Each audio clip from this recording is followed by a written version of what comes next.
Oh, what a day! What a lovely day!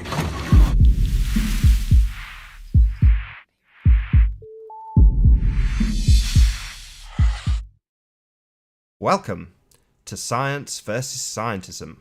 I'm your host, Nathan Oakley, and if you're new to this channel, or you have not done so already, be sure to subscribe and hit the bell notification icon to keep up to date with the Flat Earth debate. If you would like to support this channel, there is a super chat that runs alongside the show while it's live, and a link in the info box below the video once it's rendered. I am joined by John, otherwise known as YouTuber Quantum Eraser, and we will later on in this presentation get to the namesake of John. So how are you doing, John? Good to have you here. Very good, sir. Thanks for having me again. Pleasure. I think this is probably the most excited I've been about one of your presentations. I'm not going to lie. It was absolutely mind-blowing when you went through it with me the other day. Yeah, I have a lot of fun with it too. It's my passion. I mean, you've also presented this on Cathexis channel, so has the presentation changed much since you did it last time? Yeah, I added a few different things in there. It's, I could go on for about, 20, 25 hours. So I switched it up a little bit, kept it current, and concentrated on a few more areas and dropped a couple areas. So let's see how it goes. Cool. Well, without further ado, let me know when you're ready and I'll stick you up on screen. Yeah, go ahead. Let me know when it's up. Yeah, ready to go. All right. So before we get into the main event, I'd like to, stay here for a couple minutes. It seems that on both camps, people just aren't getting this. So let's stop here. So again, paleontology, anthropology, archaeology, geology, evolutionary biology. Yeah, I'm still laughing. Theoretical physics, that's non-experimental. And then our genre, astrophysics, astronomy, and cosmology. These guys, these are not friggin' sciences. I don't know how to say this any differently, but they're just not sciences. I don't know what I should do. Maybe get it notarized or something. I don't know. These guys can't perform experiments. So they're not sciences. If you can't perform experiments, then it's not science. It's just as simple as that. But I don't know. We just get people in here talking about these as sciences. Why? It's by fiat, just the name. Crocheting is more scientific than these clowns combined, right? The first six pretenders, these guys, they can't even get into the scientific method. That's science. Observe a phenomenon. They can't get there without a time machine, right? The final three masqueraders, like I said, the ones in our genre, they can't formulate scientific hypotheses because they lack viable independent variables. It's just that simple. They can't isolate and test and validate their dependent variables or their predictions. A scientific hypothesis, it's a hard stop. It's over right here. Now, the true sciences are quantum mechanics, that's physics, genetics, chemistry, biochemistry, and biology. And remember, there's a caveat with these guys also. Each claim from any of these disciplines must be accompanied by experiment, preferably repeated, validating each claim. Now, if one of these guys come out, let's say from quantum mechanics or any of these guys, with a claim without experiment validation, well, you can dismiss that claim. However, you can't dismiss the discipline, right? You're not throwing the baby out with the bathwater here. You just dismiss that claim that's not supported by experiment and you move on. Everything else is good. If no experiment, that equals codswallop horsepucky. It's just that simple. So do not fallaciously indict the actual sciences as pseudosciences, as these guys, right? They're not the same. I even ran into a post the other day, and I'm sure we've all run into these throughout the past 3 years. Well, what do you got to say about the technology of the past 100 years? Well, I don't have to say too much about it, right? because that technology was afforded by what? It just happened to coincide with the development and advancement of quantum mechanics. Well, I don't have a problem. We're good to go. I mean, we're not talking about these guys, are we?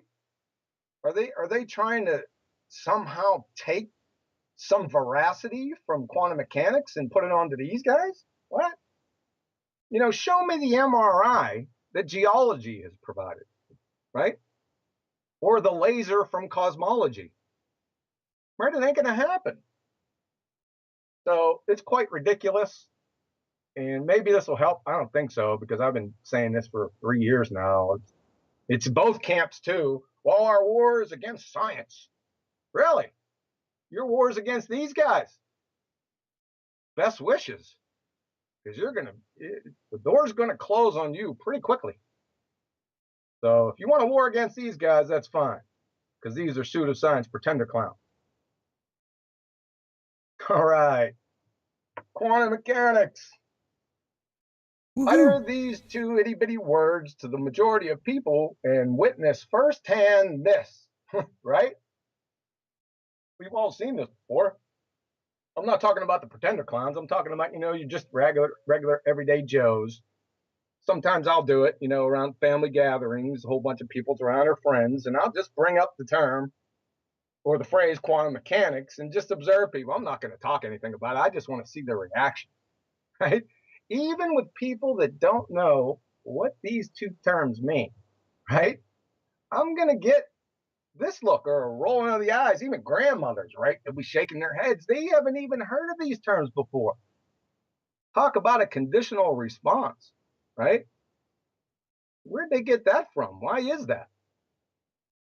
Most neither have the time nor the inclination to bother with such things. But for the laymen who informally tread into this area are immediately confronted with numerous barriers, right? There's background noise, mathematical formalism, snake oil prognostications. Even if you go the formal institutional route, 99.9999% of the time of your undergraduate and graduate level studies will fall immediately into this category, right? Shut up and calculate. Richard Feynman coined this term.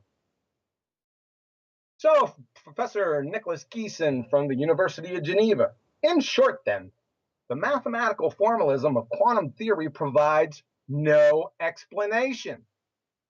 How many times have I talked about this? Mathematics can only describe. It can't explain anything.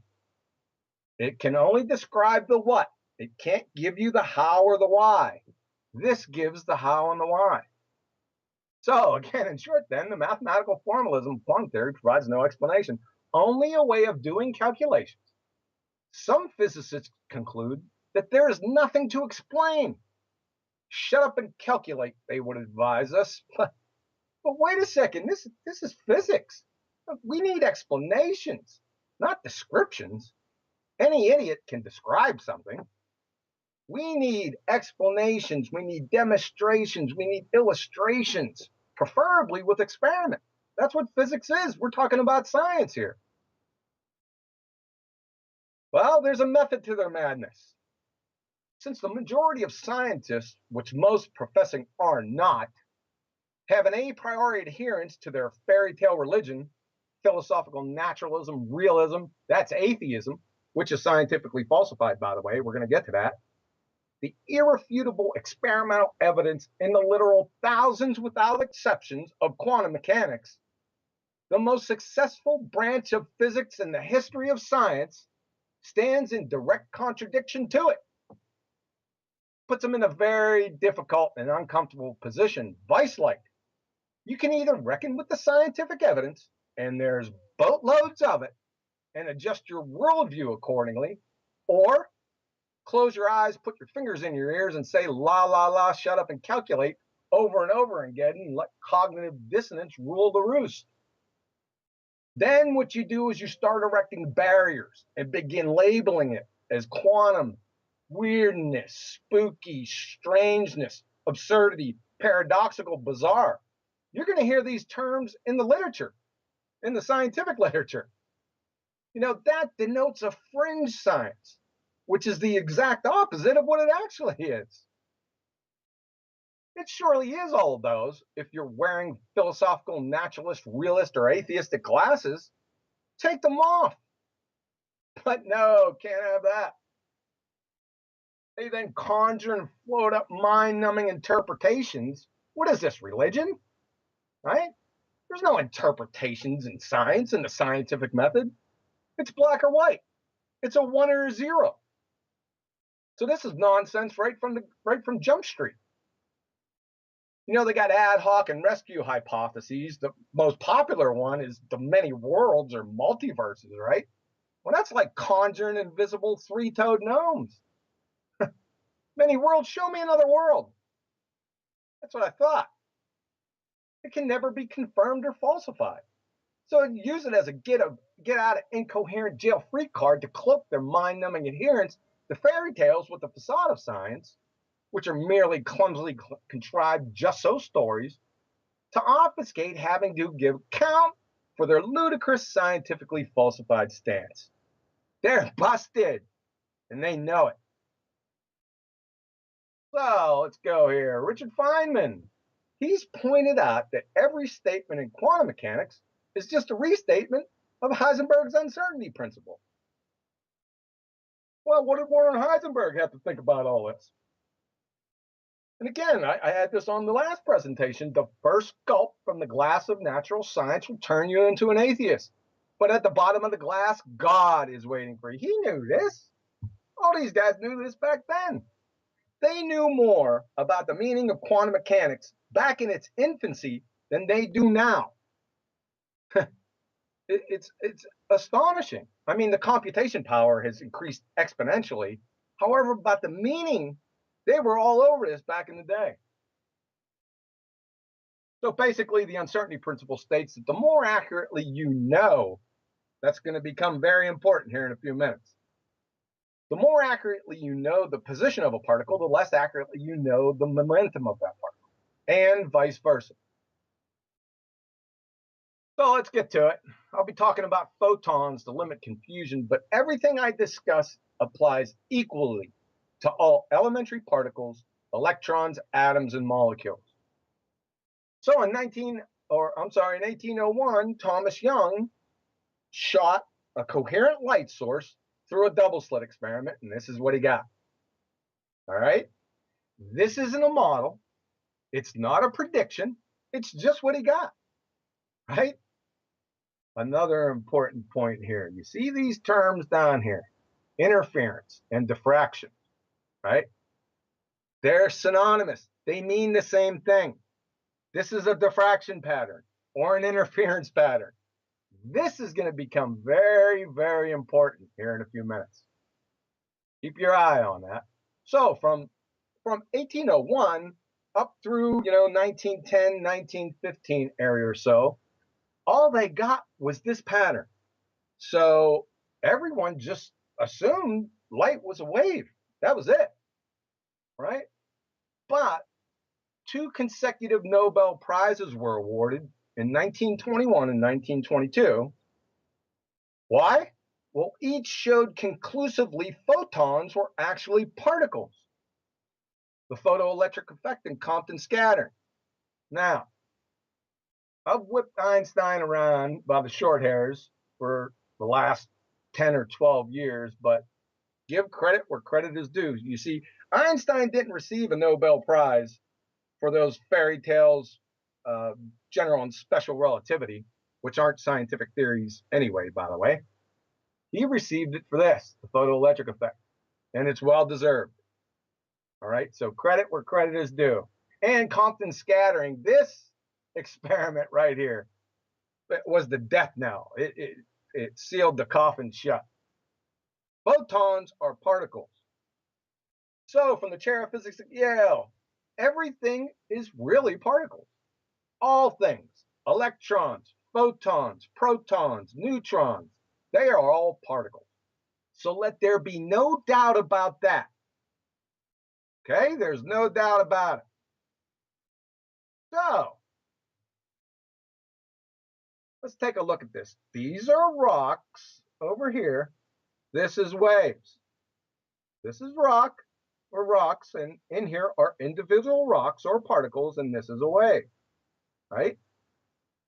Hopefully everyone understands this. They're mutually exclusive. Now, if you're confused about this, go ahead and ring your call button. I'll have Tommy come back and hit you in the head with the tack hammer. So these are particles. This is a wave. For example, if you stand 3 feet away from me, I pick up a pebble and I hit you in the forehead, it's going to hit you in a distinct spot on your forehead, right? That's a particle. However, if I pick up a bucket of water and throw that on your face, the energy from that wave, from that water wave, is going to be spread out across the entire transverse dimension of that wave. It's going to hit you all over your face instead of one distinct spot. Now, we all know this intuitively. So, but we're poor, dumb animals, so let's have a scientist reconcile this, see what his thoughts are. So, Leonard Susskind, professor of physics at Stanford. Particles are particles and waves are waves.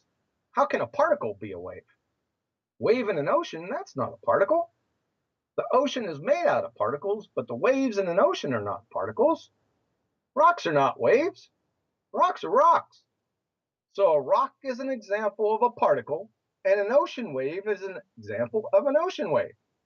And now somebody is telling you that a rock is like an ocean wave? What? So, hey, credit where credit is due. At least he realizes the nonsense here, right? I mean, it's over. However, what do we get? Well, we get wave-particle duality, right? Well, we just went over that you can't have that. And everyone knows this, right? It's like cerebellums or facultative anaerobe woodpeckers, right? They're incompatible. But that's what we get. So when this phrase, wave-particle duality, is uttered, what they actually mean is collective particles contrived wave-like non-duality. That's what they actually mean, and I'm going to show you why over the next few minutes. This is really important. I can essentially stop right here, really. I know you guys won't let me do that, but I could stop right here. From the chair of physics at Yale. So we have to play this game in two ways. It is particles, but its future is determined by a wave. But, and that's a very big but, the wave is purely mathematical, right? What's he talking about here? Well, he's talking about the wave function, Schrodinger's wave function or wave equation. You cannot put an instrument to measure the energy due to that wave. It's a construct we use to determine what will happen in this experiment. It's it right there. I can stop. But I won't. Where's the fun in that? So the double slit experiment results. These are typical patterns you get from the double slit experiment, right? You got the interference or diffraction. Remember that one now. Interference and diffraction, the same thing. And when you have photon slit detectors or detectors at the slit and you have the knowledge of the which path information, well, you get this pattern. So all are actually particles here. If you look real close here, what you'll see is there's discrete chunks of energy and momenta, i.e. a particle, that hits this photographic plate, right? If you could zoom in here on this interference pattern, you're going to see the same thing. There are particles hitting here. So the argument isn't over whether particles are hitting these detectors. Everyone knows this, right? It's the overall pattern that's the issue. The overall pattern. That's the game. Now, even if I fire one photon through the double slit without any detectors, even one photon, let's say I fire one photon every hour for 20 years, this pattern is waiting for me. Even with one photon. You can have a stream, you can have trillions of photons, or one photon at a time, it doesn't matter. You're getting this pattern. Now, what is this? What does this look like? Right? It's a probability distribution. That's all it is. Again, it's the overall pattern that we're concerned with. And number 4, the Schrodinger equation. Now, What he did was reverse engineer this interference pattern. They got thousands of these patterns over and over again. Now, I'm not trying to diminish or slight Erwin Schrödinger for what he did. I mean, it was yeoman's work to come up with this wave equation, and he received the Nobel Prize for it. As a graduate, he did this as a graduate student. But what he did was reverse engineer this interference pattern. It's essentially a mathematical description of the superposition. It's a probability distribution, is what it is. We've all seen these before. Listen closely. This is very important.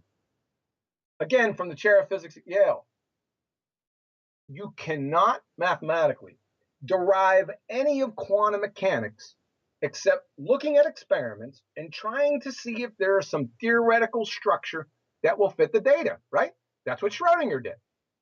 That's the textbook definition of what he did. Quantum mechanics, it's a theory which is based on experiment. It's not deduced by mathematics. So you see the dichotomy here. Experiments versus mathematics, and mathematics versus experiments. They're not the same thing. This is science. This is mathematics. Hopefully this is understood. I doubt it. So again, back to the interference pattern, right? It's just a probability distribution. Like we talked about before, we've all seen these histograms, probability amplitudes, probability distributions. That's all it is. And like I said, even if I fire one photon, every hour for 20 years, this pattern is waiting for me, right? Now, on these predictions, they're not scientific predictions. They're statistical predictions based on this pattern. So let's say I fired 1 million photons at the double slit, and someone stops me and says, okay, for the millionth and first photon, I want you to tell me where it's going to go. I can't tell them where it's going to go. Nobody on this plane can tell them, right?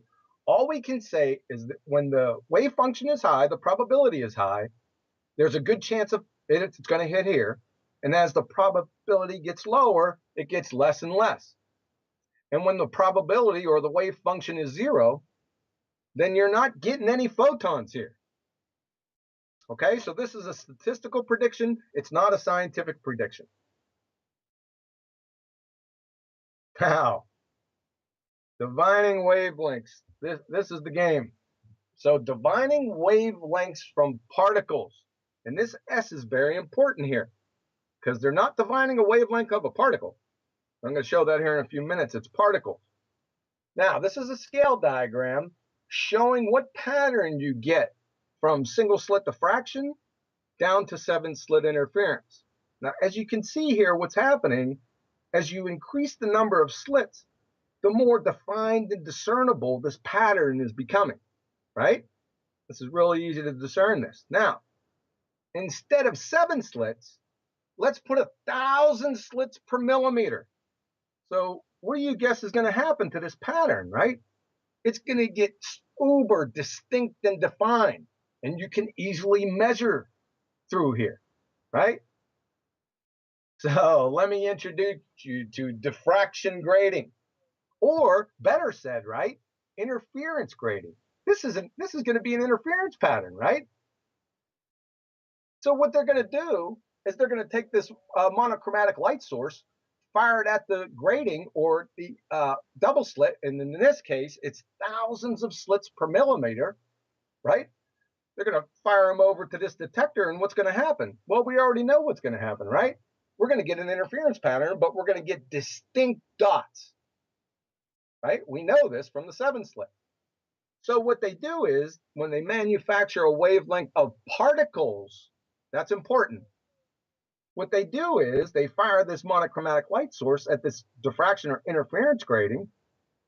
They take the number of slits, then they take the distance between the diffraction grating and the detector, then the angles here between the 0 order, 1st order, 2nd order, and 3rd order.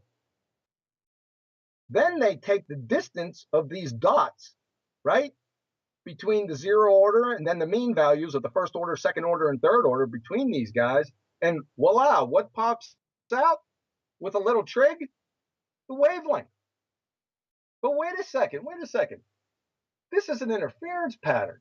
The interference pattern is governed back here by the wave function. But we already discussed that the wave function isn't real. So you're getting a wavelength, something real from something not real? What? And remember, this is particles right here, right? We can debunk this real quick. With one particle, I want a wavelength for a particle. So what I'm going to do, I'm going to put the most premier physicist right here. I'm not going to have him look back here at me. He's going to look at this detector. I'm going to come back here with a laser. I'm not going to tell him what color it is. I'm going to fire one photon through this diffraction grating. It's going to hit this detector. My question to him, give me the wavelength. Right? He's going to look at me like I have 35 heads, and rightfully so. It's a nonsensical, inane inquiry. He's not going to be able to do that, right? This is a begging the question fallacy, right? It's a convention is what it is.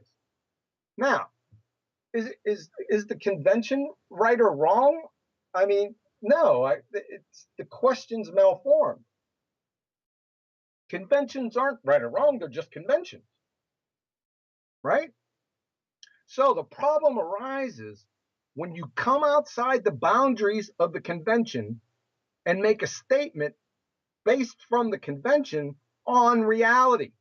You can't come out here and say, oh, well, the wavelength of this light is 400 nanometers, and so we're going to come out here and say, well, particles are waves. No, you can't say that. It's a begging the question fallacy. It's prima facie, right? And I already showed you with the one photon, he's not giving me any wavelength, right? It's just a convention. It's used for communication, right? If somebody says 400 nanometers, or you read it in scientific literature, 400 nanometer light, well, everyone knows that's UV light. There's no problem with that. I have no issue with it. But it's when you come outside that convention and make statements or knowledge claims about reality, you can't do that. Right? We all know that. So when they manufacture a wavelength, and that's exactly what they did, well, then frequency is a cakewalk, right? Because frequency is nothing more than the speed of light over the wavelength, or lambda. Well, we already established that the wavelength, that's a begging the question fallacy convention from above, and the speed of light is also a begging the question fallacy convention. We're not going to talk about that here. Maybe in a future presentation we might get into it. But what you got here is the begging the question fallacy sandwich. That's all you got. I mean, this is over. There's no argument against this. So like I said, the interference or diffraction pattern is birthed or governed by the wave function. But the wave function isn't real. It's only a contrived concept. That's all. Therefore, this whole exercise is only a contrived concept. You have to go back to its roots, right? It's just a convention. And like I said, I already showed you that with a photon, with a single photon. And again, like I said, this is collective particles, right? So collective particles, trillions of particles are being fired here. Contrived wave-like, right? They contrived a wavelength from this convention into reality, right? Non-duality. That's what it is. Collective particles, contrived wave-like non-duality. And let me give you the electromagnetic spectrum. Through visible light, the whole thing from radio waves, right, through gamma rays, this is all photons. There's no question here. And what are photons? Well, they're particles. It's over. To summarize, a particle is a particle and a wave is a wave. There are no wavicles or paves.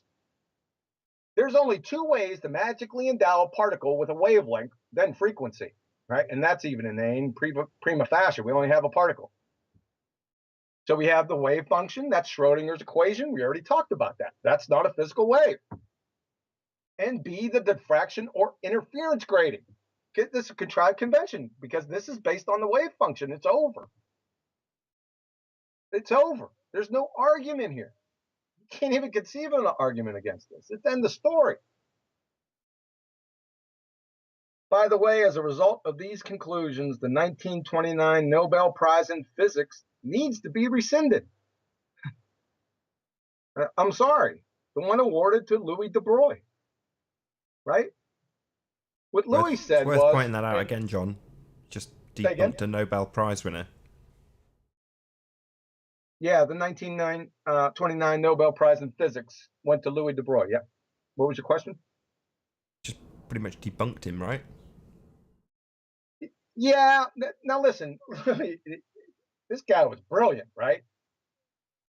I'm going to tell you what he did. See, like I said, they had all these interference patterns, and then he figured out interference, the wave patterns. Well, photons were actually particles. So what he did was he postulated, well, if light, which we thought were waves, is actually particles, then what if what we think are particles, like electrons, neutrons, or protons, have wave-like attributes, right? That was pretty ingenious to do that. And by the way, he was a graduate student at the time also. Seems like these graduate students have a little more leash than everyone else. But anyway, that's what he postulated. So what did they do? Well, they sent electrons through the double slit. Guess what happened?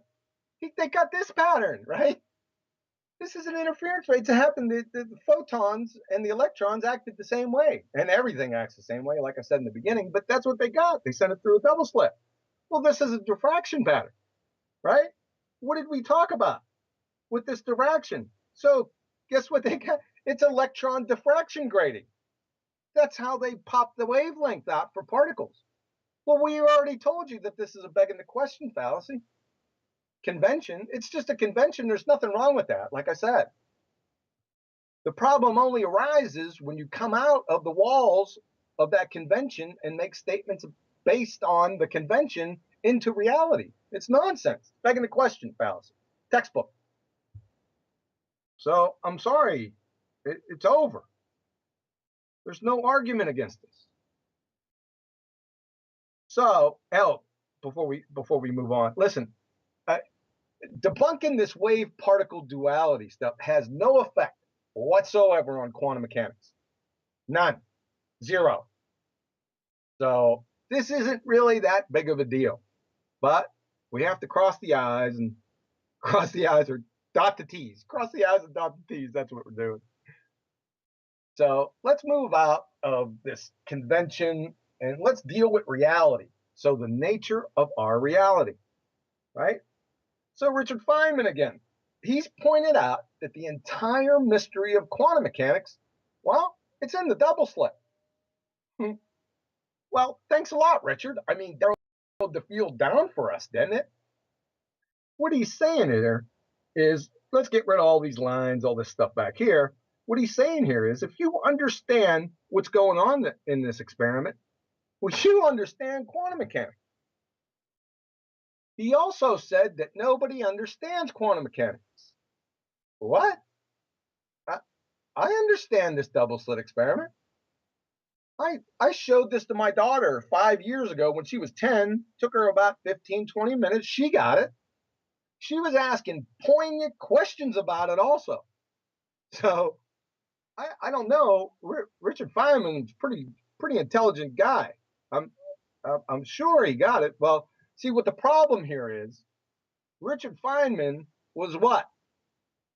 He was a professed atheist. Now, what did I tell you in the beginning of this presentation? See, you can't understand this willfully. You cannot understand what's going on here, because if you do, then you're at odds. You're directly contradicting your worldview. Atheism, they're irreconcilable. Quantum mechanics and atheism are married bachelors. You can't do it. So what do you have to do? Well, you have to be willfully ignorant of this. He certainly understood this, without a doubt.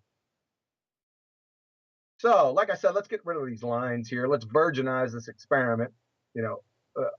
Nothing's on this back plate back here. What quantum mechanics experiments have validated is that as soon as this photon is fired from here, right? From here to the detector, until it hits this detector, there is no photon here. You think I'm crazy? There's nothing here, folks. I'm telling you there isn't. You think I'm out of my mind? Okay.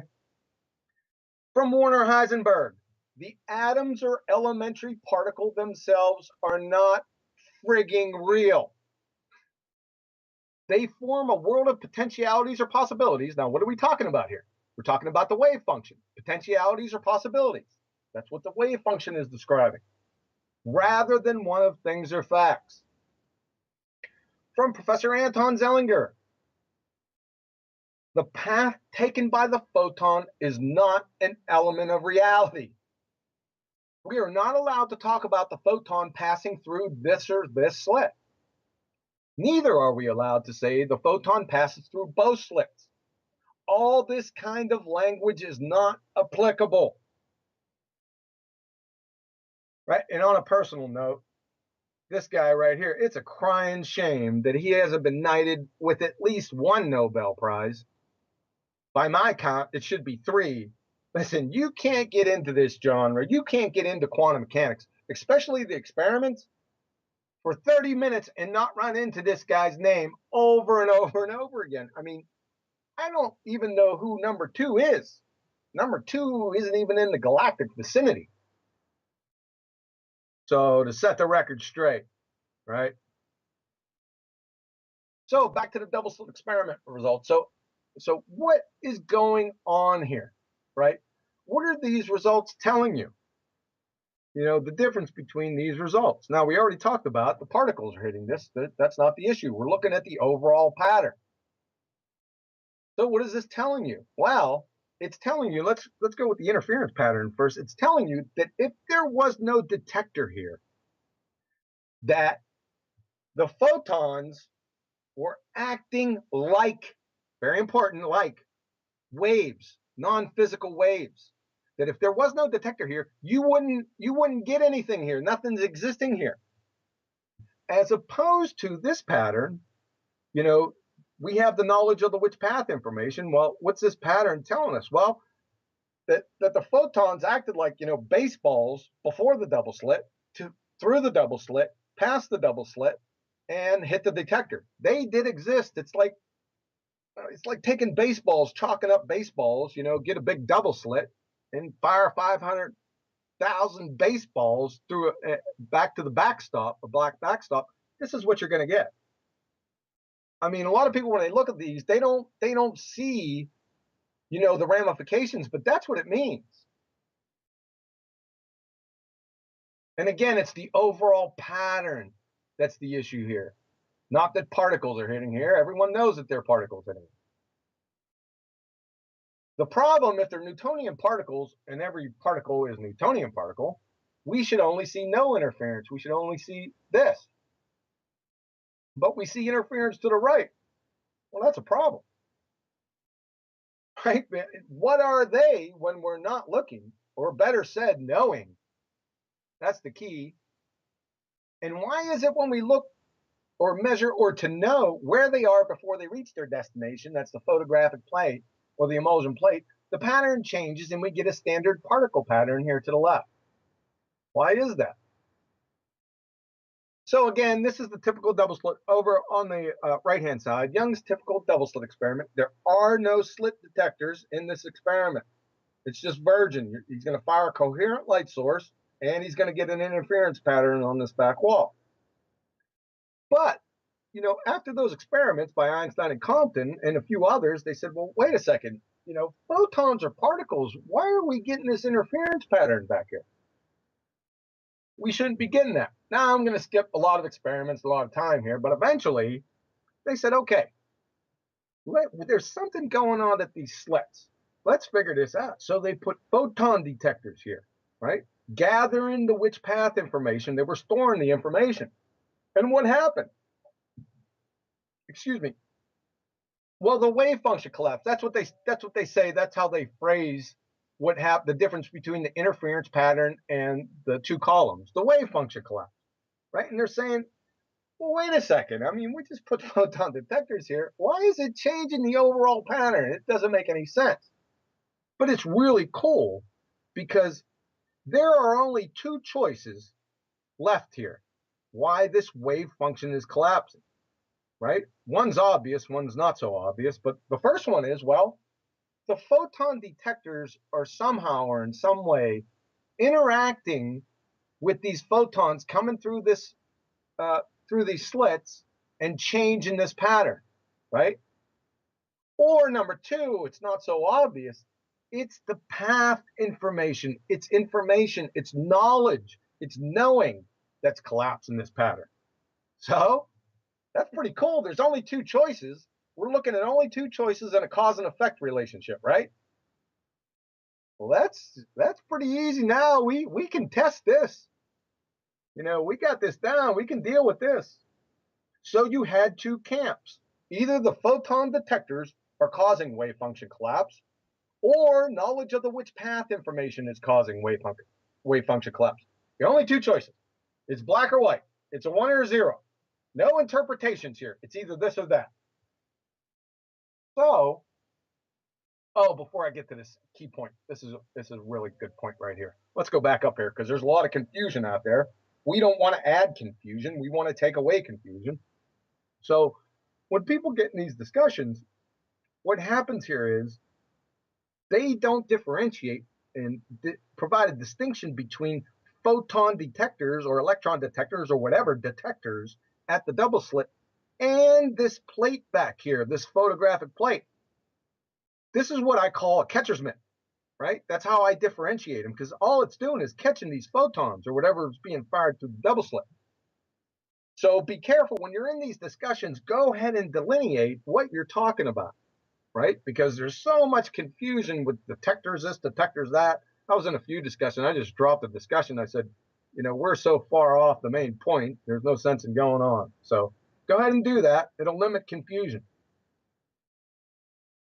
So back to our two questions, right? Well, the quantum eraser experiments and more of the delayed choice experiments were designed to settle the question on the mechanism for the wave function collapse, mainly the quantum eraser part of the experiment.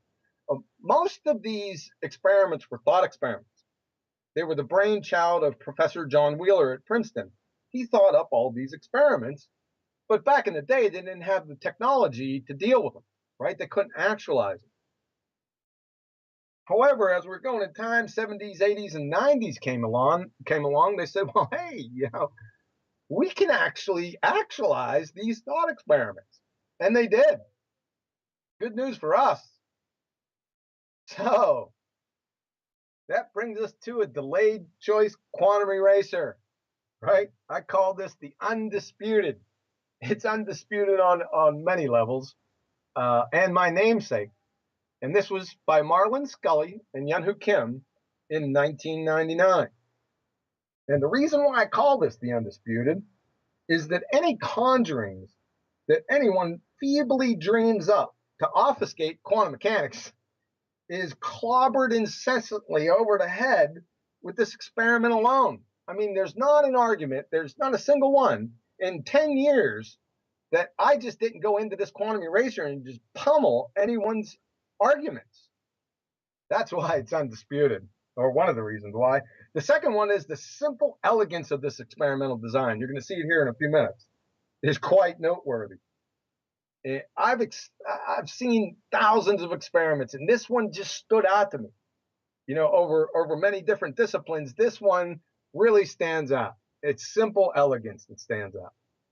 And number three, the magnitude of the downstream ramifications of what this means for our reality will leave you breathless. I mean, it's quite amazing, and you're going to see that here in a few minutes, hopefully, where you don't have a pulse.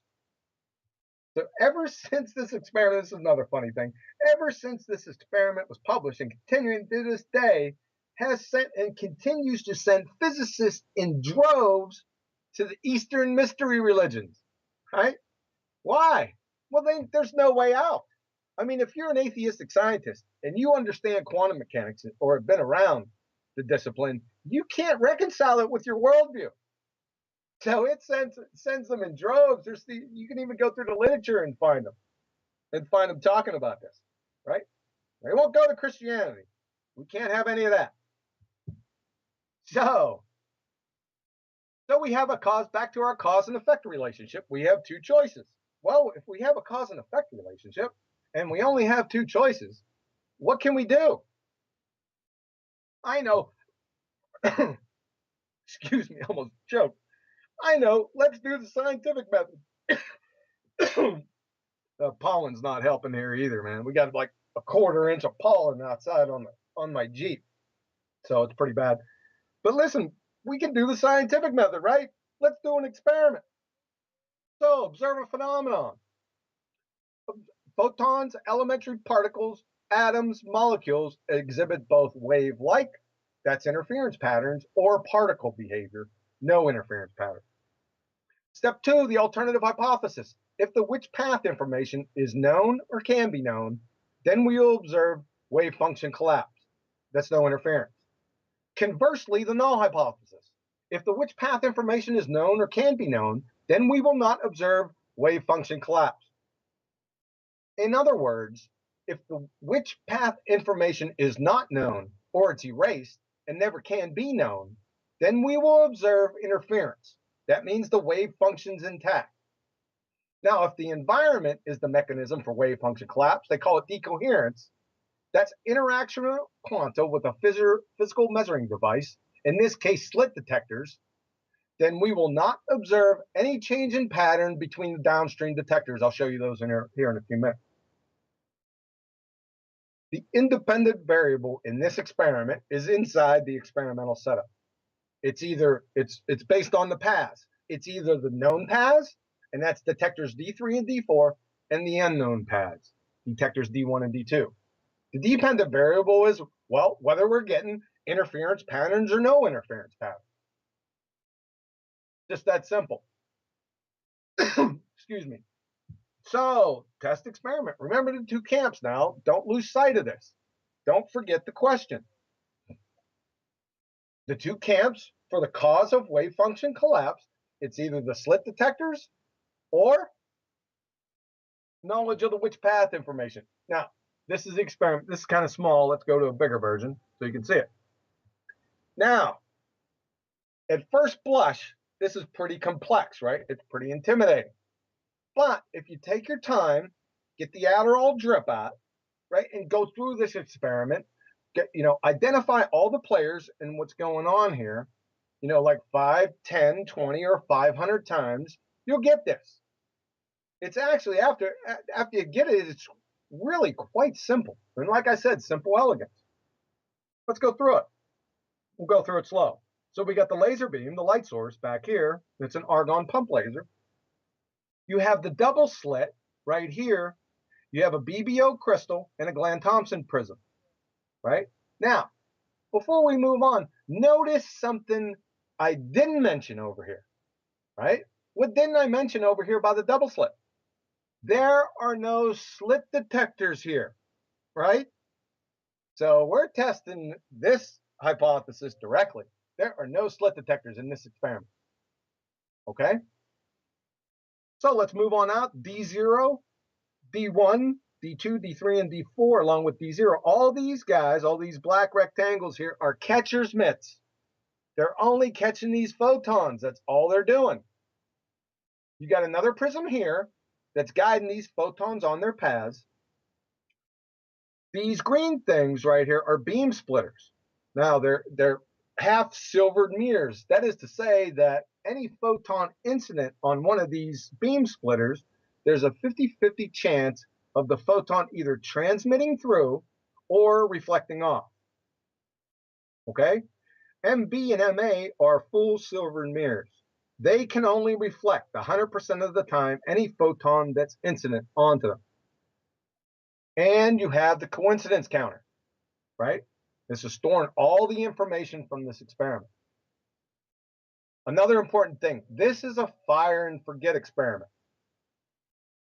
That is to say, you can turn this experiment on, leave the lab, go on vacation, and you're good to go. There are no observers in this experiment. Very important, right? No observers. You don't have to observe anything for this experiment to come to fruition. Okay? So let's go through a path. So we have the argon pump laser here. It fires a single photon at a time through the double slit. Hits this BBO crystal. Now, it converts that single photon into two entangled photons. The signal and the idler, they're sister photons. This Gland-Thompson prism separates those entangled photons and sets them on two different paths, one to D0 and the rest through this part of the experiment. Now, we're not going to pay any attention to D0 for right now. Let's just be concerned with what's going on down here. So, a photon is fired, and D4 gets a ding. It gets hit. So, but what can we say happens if D4 gets hit? Well, what we can say is we know the path information, right? It can only come out as the A path or the red path. We'll call the red path A path. There's no way a photon can be fired out of the B path or the blue path and hit D4. So we know the path information.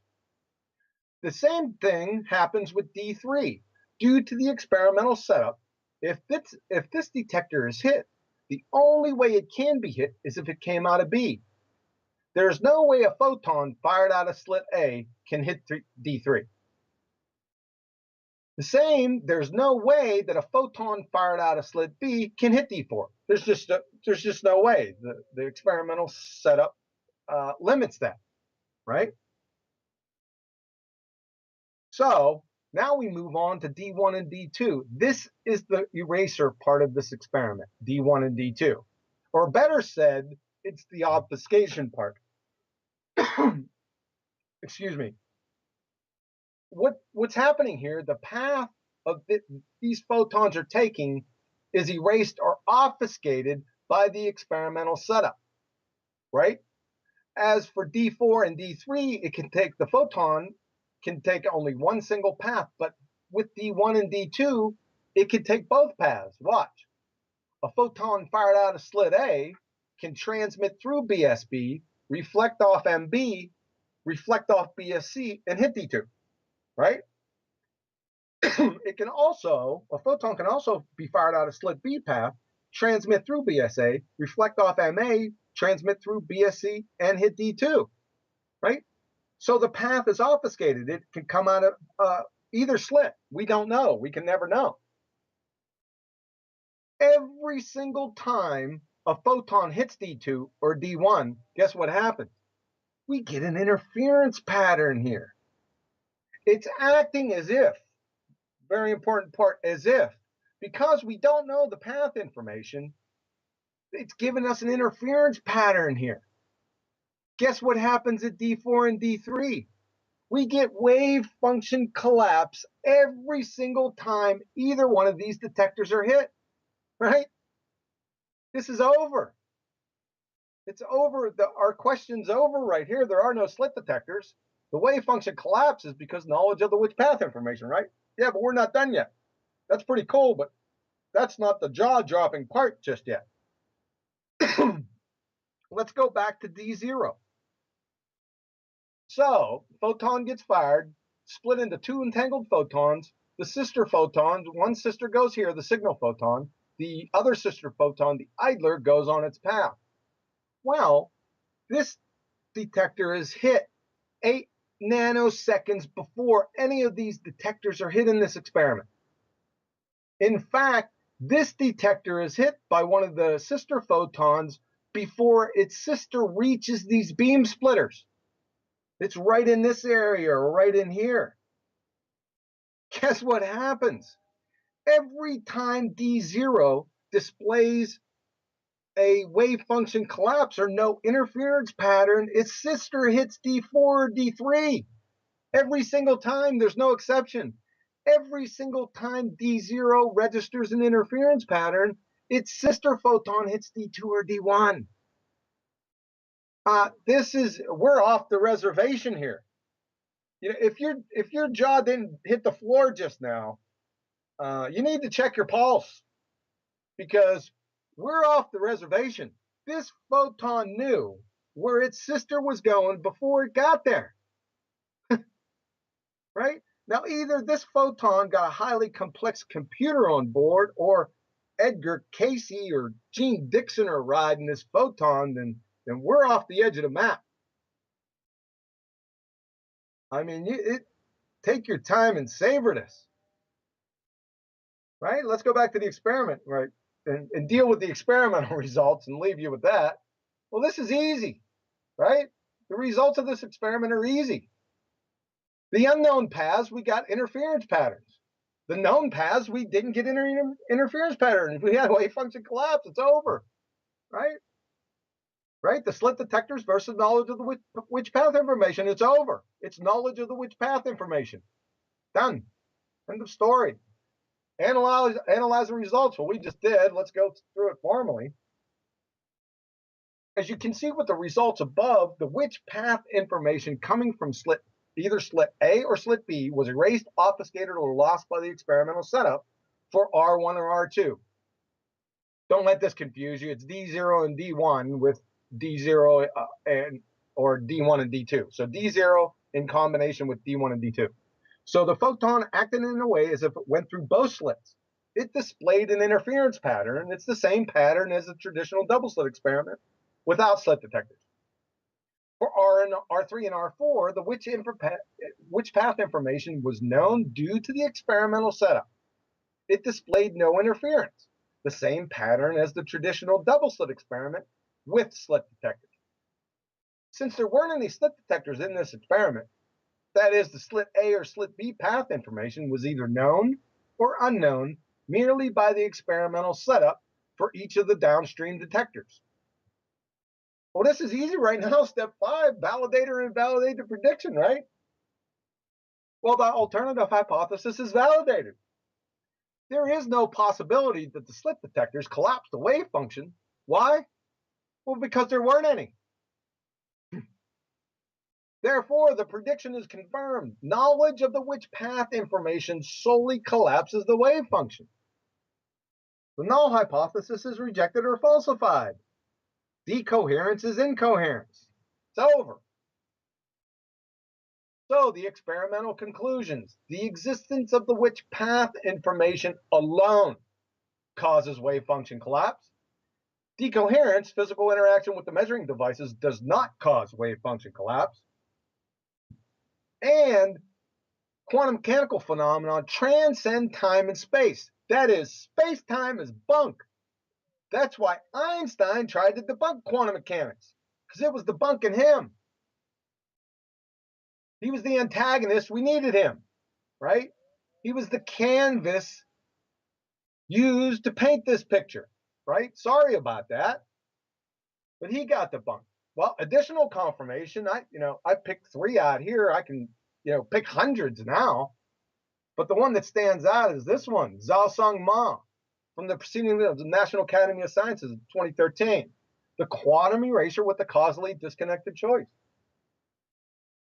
This experiment not only confirms and validates the delayed choice quantum erasure, but validates the time component by 5 orders of magnitude and the space component by 50 orders of magnitude.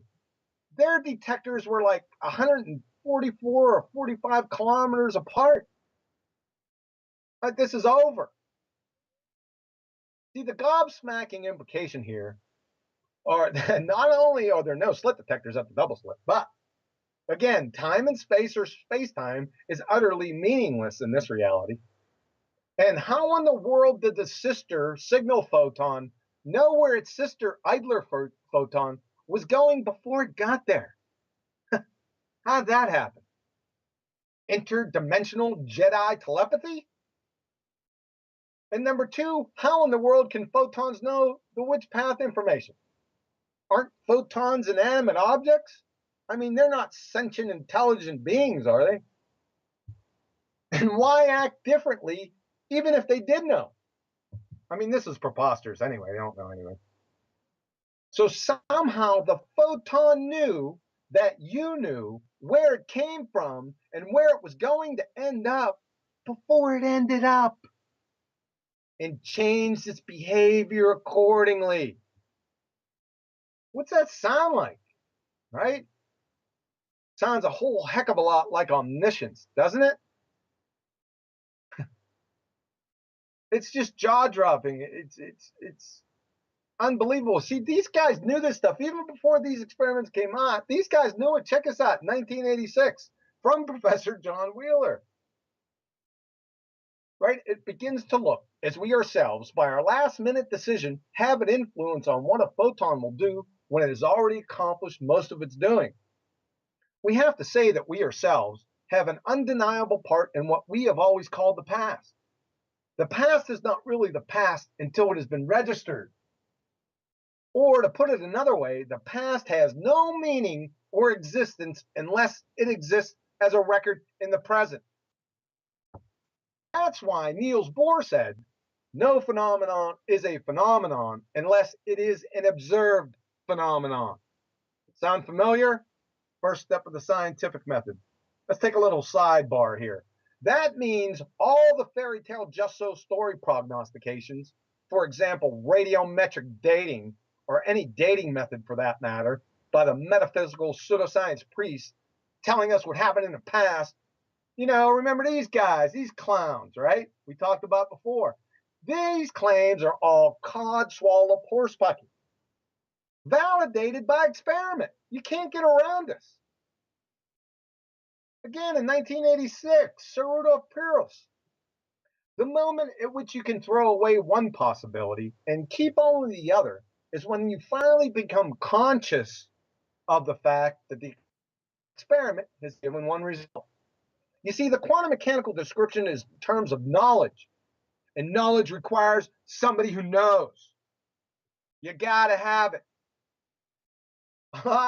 We live in a virtual construct.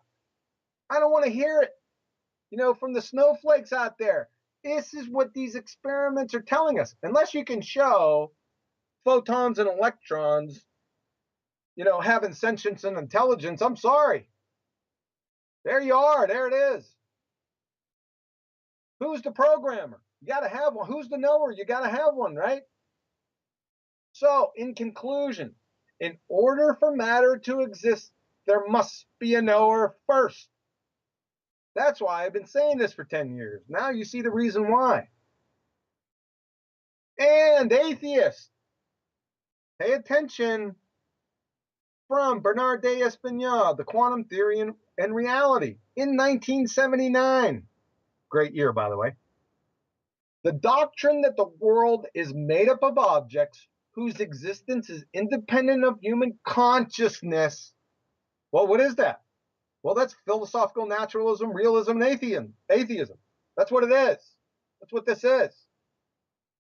That's the quintessential tenet of it. Turns out to be in conflict with quantum mechanics and with facts established by experiment, right? Who's the science deniers again? Can't hear you. Let me break this down for you. Phlogiston, 13th century alchemy, and Alice in Wonderland are more tenable than your fairy tale scientifically falsified religion. Atheism. Make no mistake, this is a religion. Belief without evidence, or the lack of belief without evidence, right? It's not only that. In fact, it's belief without evidence in the face of scientifically falsified experiments, right? The evidence scientifically falsifies your position here. That's more than religion. That's blind, fanatical religious zealotry. This is you, right? Take a good look at you. No way around it. Let's pile on. So, from New Scientist, and this paper is dealing with the parent paper from Nature down here, we'll get to here in a moment. In 1967, Simon Cochin and Ernst Specker proved mathematically, and we'll get to that here in a few minutes, that even for a single quantum object where entanglement is not possible, the values that you obtain when you measure its properties depend on the context. So the value of property A, say, depends on whether you chose to measure it with property B or with property C. In other words, there is no reality independent of the choice of measurement, right? That's it. And notice these, right? They kind of stand out. I've painted them differently for you. Chose, the choice. What are they talking about here? Free choice, free will. That's what they're talking about, right? The only two doctrines that I know of that speak to free choice as quintessential tenets of their doctrines is quantum mechanics and Christianity. Just saying. So, this was in 1967. They came up, they proved it mathematically, right? Then, in 2011, Lapquik's experimental non-classicality of an indivisible quantum system from nature. The authors showed that unlike what one would expect if reality were independent of mind, realism, that's philosophical naturalism or atheism, the properties of a quantum system do not exist prior to measurement via validating the Cauchy-Specker theorem. Renowned quantum physicist, here he is again, Anton Zellinger, in a related New Scientist article dated June 2011, suitably titled "Quantum Magic Shows Reality is What You Make It," is quoted as saying that there is no sense in assuming what we do not measure about a system has an independent reality. Conclusion: no knower, no matter existing. Again, there is no sense in assuming that what we do not measure about a system has an independent reality, Zellinger concludes. Cauchy, now at Princeton University in New Jersey, is also happy. Almost half a century after Specker and I proved our theorem, which was based on a thought experiment, real experiments now, it's very important, confirm our results. See, before the real experiments, all you had was a fairy tale. That's it. But real experiments now confirm our result. Steinberg, quantum physicist, is impressed. This is a beautiful experiment. If previous experiments testing entanglement shut the door on hidden variable theories, the latest work seals it tight. It appears that you can't even conceive of a theory. You can't even conceive of one. You can't even imagine one, let alone actualize it, where specific observables would have definite values that are independent of the other things that you measure. It's over. Conclusion: no knowery, no mattery. So let's wind it up. I don't think that people actually appreciate the delayed choice quantum eraser, so I'm going to break it down into a simple double slit example. Right? So let's get this right. Let's pull this up. There we go. So let's say you just got promoted to physicist of the world. University has given you your own lab. So, and again, let's say get rid of all these lines and stuff. You're going to virginize this experiment. You decide that, hey, you've listened to this quantum mechanics junk for, many years. So you decide, hey, I'm going to do the experiments myself. I want to see this. I'm going to confirm this myself. So what you do is you set the experiment up. You put slit detectors. You want to be comprehensive, so you put slit detectors here, slit detector here, right? You're going to route this path information over to a computer here, all right? And then you're going to run this experiment. You run this experiment 499 times, right? Every single time you run this experiment, the wave function collapses. That is, there are two bars or two patterns behind each of these slits every single time, 499 times, right? So you're tired, time to go on vacation, Jamaica mom. So, but you have one experiment left to run. But you say, oh, the heck with it. I'll run the experiment while I'm gone. It ain't going to make any difference, right? So you clean up this experiment, put a new photographic plate over here. Now, instead of routing the information from these slits to this computer here, you're going to route the information, the slit information, over to the administrative building, over to your computer over here, right? So what you do is you turn this experiment on. You don't look back. You don't look at the experiment. You flick the switch. You turn this experiment on. No looking back. You close the door and you lock it. Now, you have the only key to the lab. The custodians, janitors, they don't have the key. You are the only one with the key. No one can enter this room, right? And over here in the administrative building, no one can enter your room. Your office is closed. That's it. It's going to stay dirty. And you're going to Jamaica for 3 weeks. So after 2 weeks, the experiment, runs its course. Either the light source burns out or you have it on the timer or whatever. It burns out, it's done. Right? So you stay another week in Jamaica and it's time to come home. So you get on the plane. During the plane flight, your secretary calls you and says, hey, the building's on fire, the administrative building. So you get off the plane, you run on over to the administrative building, the building's totaled. It's done. All your path information that came from this experiment is destroyed. It's irretrievable. It existed, now it doesn't exist. No one looked at it, right? It's gone. You're bummed out that the building burned down, but you say, hey, well, the glass is half full. I still have my lab. It's good to go, right? And you already know what's going to happen over here, right? Because you did this experiment 499 times. Every single time you got wave function collapse, right? You got 2 columns behind here. So you head on over to the lab. You walk into the lab, you open up the door, you look at this detector, and guess what you see? That's what you see. Interference, baby, right? I'm telling you, that's what he's seeing. That's what that quantum eraser experiment was telling you. Now, we're off the edge of the map here. Out here, there be monsters. There's a new sheriff in town, and his name's a delayed choice quantum eraser. Y'all be cool. Right on. Thanks for your ear. Have a nice day. Absolutely superb. Really, really good presentation. Is there anything else you need to add? I don't think there is anything you need to add, but I've always got to ask, of course. That's the way of these things. I don't know. I don't know. Maybe with this one, to add something, I don't know what I could add to it. This is jaw-dropping right here, right? Now listen, let's try another scenario, right? You have the path information existing over here, right? But the custodian can come in here, into the lab.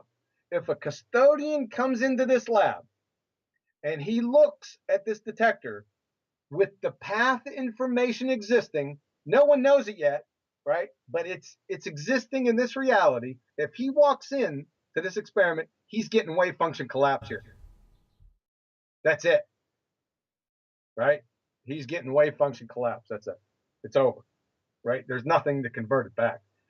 Once he sees it and he knows that there's 2 columns here, it doesn't matter what happens to this path information. It can burn, it can get destroyed. It doesn't matter. It's already done. Nature folded it. It didn't fold its card. It had lay its cards on the table, and that's it. It's irreversible or irreconcilable. It's 2 columns. Yeah, likewise, although you didn't say this when you gave the example, but it's sort of assumed that if it didn't burn down, the same thing.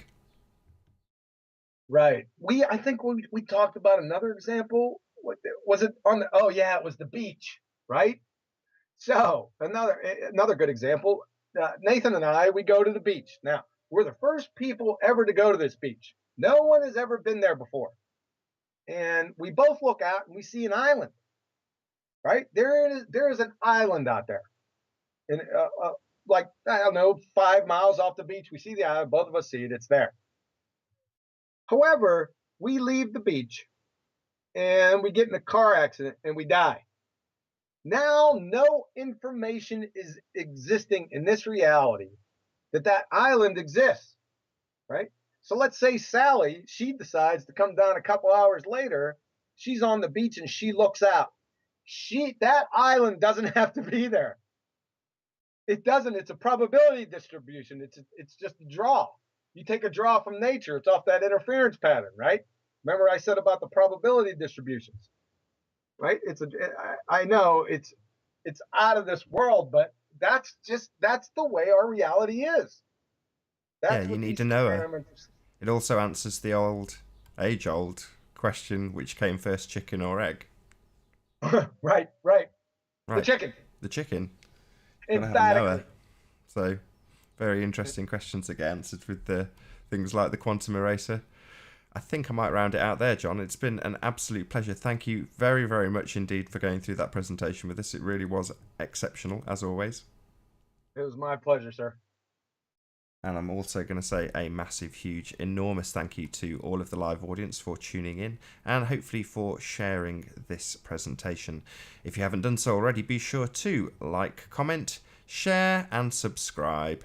I've been Nathan Oakley and I will see you all in the next video. Oh, what a day! What a lovely day!